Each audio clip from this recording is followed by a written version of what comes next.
शकतो. त्यांना खरं तर मराठी कळत नाही आणि त्याच्यामुळे ते आपको मराठी समझ में नहीं आती है. और मराठी लैंग्वेज हर किसी को आनी चाहिए जो मुंबई में रहता है या महाराष्ट्र में रहता है.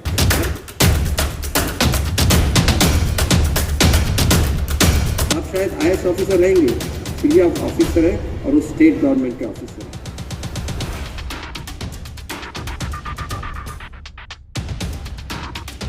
आइंदा ऐसी हरकत मैं कभी भी बर्दाश्त नहीं करूँगा.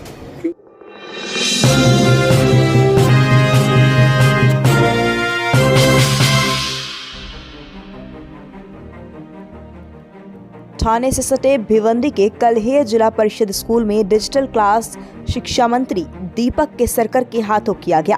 केसरकर जब स्पीच दे रहे थे उस वक्त जिला परिषद स्कूल के CEO मनोज जिंदल मंच पर बैठकर किसी से बात कर रहे थे. केसरकर ने मराठी में स्पीच दे रहे थे, फिर हिंदी में बोल रहे थे ताकि जिंदल और पंडा समझ सके, मगर दोनों केसरकर के स्पीच पर ध्यान नहीं दिया. उसके बाद केसरकर ने कहा, आप IAS अधिकारी जिंदल को कड़े शब्दों में कहते हुए कहा, आप लोग मेरे कार्यक्रम में आए हो, शिष्टाचार पालिए, मेरे सरकार में इस प्रकार की लापरवाही नहीं चलेगी.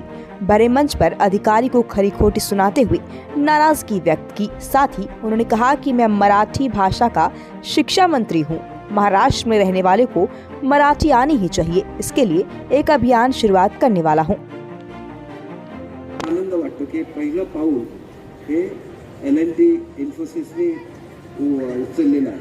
म्हणतो त्यांना खरं तर मराठी कळत नाही आणि त्याच्यामुळे ते आपको मराठी समझ में नहीं आती है. तो मैं मराठी लैंग्वेज का भी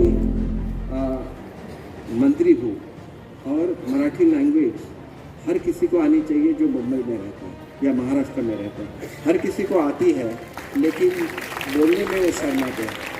ज्यावेळेला मराठी पंधरवडा असेल त्याला मी एक मोहीम काढतोय की मराठी भाषा बोलण्याचा प्रयत्न करा.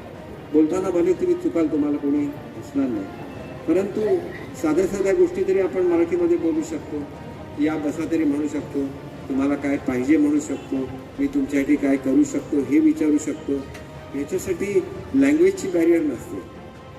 लँग्वेज बोलण्यामध्ये कमीपणा वाटणं ही ती बॅरियर असते आणि ती बॅरियर ज्या वेळेला लोकांमध्ये बदलेल त्याला महाराष्ट्राची लोक तुम्हाला आपलं म्हणायला लागतील आणि ही अटॅचमेंट ही स्टेटमध्ये व्हायलाच लागते.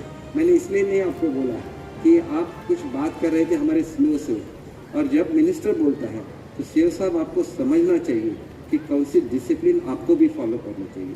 आप शायद IAS ऑफिसर रहेंगे, फिर भी आप ऑफिसर है और वो स्टेट गवर्नमेंट के ऑफिसर है.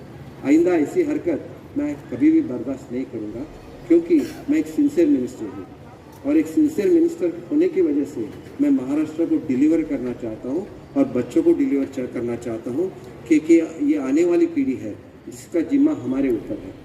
तो आपको कभी भी समय मिल सकता है जब आप L&T के CSR हेड से बोल सकते हैं. लेकिन मैं आपका शुक्रिया अदा कर रहा था कि आपने ये पहल की है कि महाराष्ट्र के लोगों को आप ये E-लर्निंग की सुविधा दे रहे हैं. माझी ई-शाळा ये आपने स्पॉन्सर करने की वजह से हो रही है, इसलिए आपकी कंपनी का आपका मैं बहुत शुक्रगुजार हूँ. और ये मैं मराठी में भी बोल सकता हूँ, लेकिन शायद आप नहीं सुन सकते थे. L&T ने आणि इन्फोसिसने जे काही पुढाकार घेतलेला आहे त्याच्याबद्दल मी त्यांचे आभार मानतो. आपले